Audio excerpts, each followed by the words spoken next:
नमस्कार दोस्तों, मैं अमोद चाणक और आज मैं बात करने वाला हूं मैन्युफैक्चरिंग हब के बारे में। क्या इंडिया मैन्युफैक्चरिंग हब बन पाएगा? क्या इंडिया कोविड-19 और जो बाकी कंट्रीज चाइना के अगेंस्ट आ चुके हैं उसका पूरा पूरा फायदा उठा पाएगा, या फिर दोस्तों बाकी एशियन कंट्रीज जो है वो इसका फायदा उठा ले जाएंगी? तो दोस्तों इस वीडियो में हम बात करेंगे पॉसिबिलिटीज की कि क्या इंडिया मैन्युफैक्चरिंग हब बन सकता है या फिर नहीं।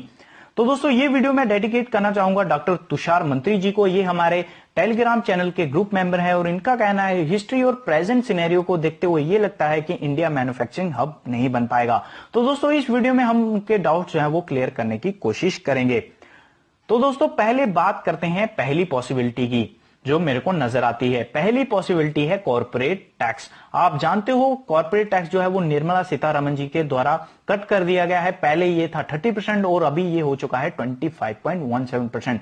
और ये मूव डेफिनेटली इंडिया को अट्रैक्टिव बनाता है। जब किसी कंट्री का कॉर्पोरेट टैक्स कम होता है तो वो कंपनियों को अट्रैक्ट करता है, बहुत अच्छे से अट्रैक्ट करता है। उसके बाद एक और चीज जो आपको पता होनी चाहिए वो ये है दोस्तों कि अगर कोई न्यू इन्वेस्टमेंट मैन्युफैक्चरिंग प्लांट आता है तो उसको 15% ही कॉर्पोरेट टैक्स देना होगा, जो बहुत ही शानदार है।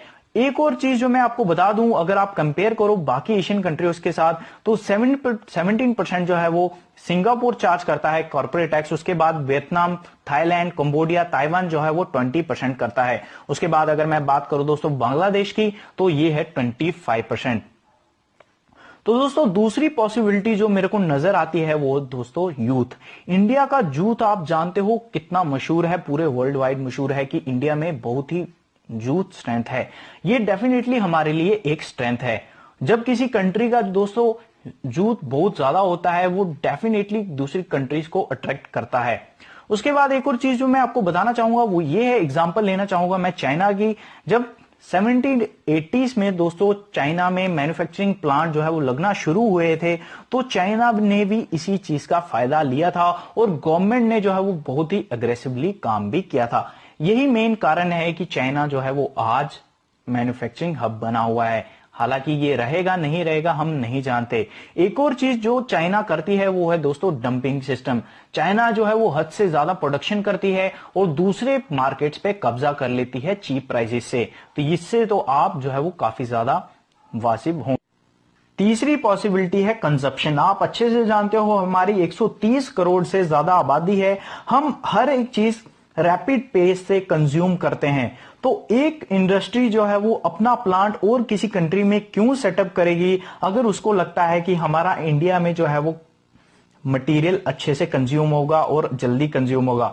एक इंडस्ट्री जो है वो दूसरी कंट्री में क्यों अपना प्लांट लगाएगी जब उसको पता है कि यहां पे मेरे को जो है वो कॉर्पोरेट टैक्स देना पड़ेगा और फिर मेरे को इंपोर्ट एक्सपोर्ट के चार्जेस भी देने पड़ेंगे, फिर मेरे को और भी चार्जेस देने पड़ेंगे। इससे अच्छा है कि अगर मेरे को इंडिया में अच्छे रेट्स मिल रहे हैं, अच्छे वर्क लेबर मिल रही है तो मैं और किसी कंट्री में क्यों जाऊं। और ये डेफिनेटली अट्रैक्टिव बनाती है। और जब कोई इंडस्ट्री जो है वो चाइना से यहां आएगी तो वो इस चीज को सबसे पहले देखेगी, ये मैं आपको बता दे रहा हूं। उसके बाद दोस्तों चौथी पॉसिबिलिटी मेरे को लगती है वो है दोस्तों चीप लेबर। आप जानते हो आप कंपैरिजन कर सकते हो बाकी कंट्रियों के साथ और अपनी कंट्रियों के साथ। इवन एशियन कंट्रीज में जो है आपको इससे भी चीप लेबर मिल जाएगी, बट हमारी भी ज्यादा महंगी नहीं है, हम भी चीप लेबर्स में ही आते हैं।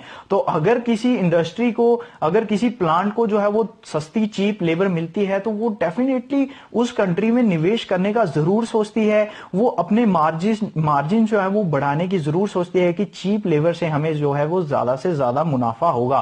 तो ये भी एक मेन पॉइंट है। तो दोस्तों ये आपको अपने दिमाग में जरूर रखना चाहिए। पांचवी पॉसिबिलिटी है गवर्नमेंट इमेज।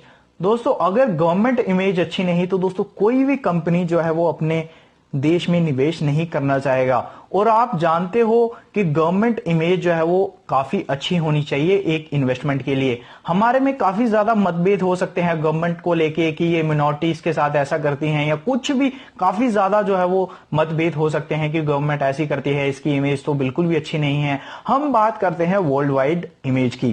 तो दोस्तों अगर हमारे प्राइम मिनिस्टर को अवार्ड मिलता है तो दोस्तों वो प्राइम मिनिस्टर को अवार्ड नहीं मिलता, वो इंडिया को मिलता है। प्राइम मिनिस्टर दोस्तों अपने आप को रिप्रेजेंट नहीं करता, प्राइम मिनिस्टर एक कंट्री को रिप्रेजेंट करता है। अगर हमारे प्राइम मिनिस्टर को अवार्ड्स मिल रहे हैं, बड़े बड़े अवार्ड्स मिल रहे हैं, तो उसके कुछ कारण हैं। कंट्रियों को लगता है कि ये बंदा कुछ कर सकता है, और अगर कर सकता है तो वो तभी दोस्तों ये अवार्ड दे रहे हैं। अगर अमेरिका जैसी कंट्रीज जो है वो हमारे पे ट्रस्ट दिखा रही हैं तो उसके कारण हैं, वो ऐसे ही नहीं कहीं पे भी ट्रस्ट कर लेते। आप जानते हो अमेरिका किस तरह का है। तो दोस्तों अभी बात करते हैं कि क्या इससे हमें फायदा होगा गवर्नमेंट इमेज से। तो डेफिनेटली दोस्तों हमें फायदा होगा। आप जानते हो हमारी इमेज जो है वो काफी अच्छी है। तो एक और चीज जो है मैं आपको बताना चाहता हूं कि 1000 फॉरेन कंपनीज जो है वो दोस्तों सोच रहे हैं इंडिया में अपने प्लांट्स लगाने की। तो ये आपको काफी ज्यादा पता होना चाहिए। इवन आपने आर्टिकल्स भी पढ़े होंगे कि जो 1000 फॉरेन फर्म्स हैं वो सोच रहे हैं कि मैन्युफैक्चरिंग प्लांट जो है वो इंडिया में लगाए जाएं, और ये काफी ज्यादा अट्रैक्टिव है। एक और चीज जो मैं आपको बताना चाहता हूं वो ये है कि दोस्तों इलेक्ट्रॉनिक कंपोनेंट्स मार्केट जो है वो दोस्तों 68,342 करोड़ का था, और अभी ये हो चुका है 31,832 करोड़। तो ये डेफिनेटली दर्शाता है कि हम ग्रो कर रहे हैं। हाँ, आप बोल सकते हो कि हमारा इकोनॉमिक स्लो डाउन चल रहा है, पहले ट्रेड वॉर चल रहा था, पहले ही मंदी चल रही थी, उसके बाद अभी कोविड-19 आ गया। तो दोस्तों ये तो सच्चाई है, इसको हम झुकला नहीं सकते। बट हम यहां पे बात कर रहे हैं पॉसिबिलिटीज की। तो पॉसिबिलिटीज जो है वो मैंने आपको बताई हैं, ये आपको डेफिनेटली अपने ध्यान में रखनी चाहिए। तो दोस्तों काफी ज्यादा जो है वो हमारे जहां पे आ सकते हैं। अगर मैं बात करूं इलेक्ट्रॉनिक्स की, मेडिकल डिवाइसेस की, या टेक्सटाइल मोबाइल्स जो है वो हमारे यहाँ पे प्लांट्स आ सकते हैं। इसकी पॉसिबिलिटीज काफी हद तक हैं, और ये मेरे को लगता है कि आ सकते हैं। और सेंट्रल गवर्नमेंट जो है वो काफी ज्यादा फोकस भी कर रही है, और काफी ज्यादा सोच रही है कि इनको कैसे लाया जाए। इवन डोमेस्टिक जो प्लांट्स हैं उन पे भी काफी ज्यादा फोकस किया जा रहा है। बट कैसे इन्वेस्टमेंट फर्म्स भी यहां पे आए वो भी बहुत ज्यादा मैटर करता है। तो दोस्तों अभी बात करते हैं कि बांग्लादेश, वियतनाम या फिर इंडोनेशिया में ये कैसे जा सकते हैं। तो दोस्तों वो गवर्नमेंट की नीति से ही जा सकते हैं। अगर गवर्नमेंट जो है वो मतभेद रखती है अपने में, स्टेट गवर्नमेंट में या कोई भी गवर्नमेंट में आपस में अगर मतभेद रखती है, तो डेफिनेटली ऐसा हो सकता है कि कंपनियां जो है वो हमारे पास ना आए। बाकी कोई भी पॉसिबिलिटी जो है वो मेरे को नहीं लगती। इंडिया में सब कुछ जो है वो दोस्तों भाई से रहते हैं, सब कुछ अच्छा है। हमारे यहाँ दंगे बहुत कम होते हैं। हाँ, दंगे डेफिनेटली होते हैं, वो सब जो है वो पॉलिटिकल एजेंडा रहता है, वो पॉलिटिक्स ही होती है, ना कि कोई हिंदू मुस्लिम जो है वो आपस में लड़ता है या थ्रेट देता है। हाँ, कुछ चीजें जो होती हैं वो रिश्वत की वजह से होती हैं, वो डेफिनेटली एक सोचने की बात है, उससे भी काफी हद तक जो है वो इमेज खराब होती है। बट ये एक पॉसिबिलिटी है। बट जो पॉसिबिलिटीज मैन्युफैक्चरिंग हब बनने की है वो ज्यादा है, ना कि नहीं आने की बजाय जो है वो काफी ज्यादा रह सकती हैं। अगर कोई 10 कंपनियां चाइना छोड़ने की सोच रही हैं तो वो 10 में से 10 ही इंडिया में नहीं आएंगी। 10 में से 6 या 7 भी आ जाएं तो वो हमारे लिए बहुत बहुत बड़ी अचीवमेंट रहेगी। अगर कोई 10 आती हैं तो 10 की 10 नहीं आएंगी, चाहे मैन्युफैक्चरिंग हब इंडिया बन जाए। ये मैं आपको क्लियर कर देता हूं। अगर आप सोच रहे हो कि 10 वहां से आएंगी तो 10 की 10 यहां आ जाएंगी, तो दोस्तों नहीं होगा ऐसा। तो पॉसिबिलिटीज जो है मैंने आपको गिना दी हैं, और भी पॉसिबिलिटीज हो सकती हैं, बट जो मेरे दिमाग में थी, जो मैंने सोची है कि ये सबसे ज्यादा हो सकती हैं, वो मैंने आपको बता दी हैं।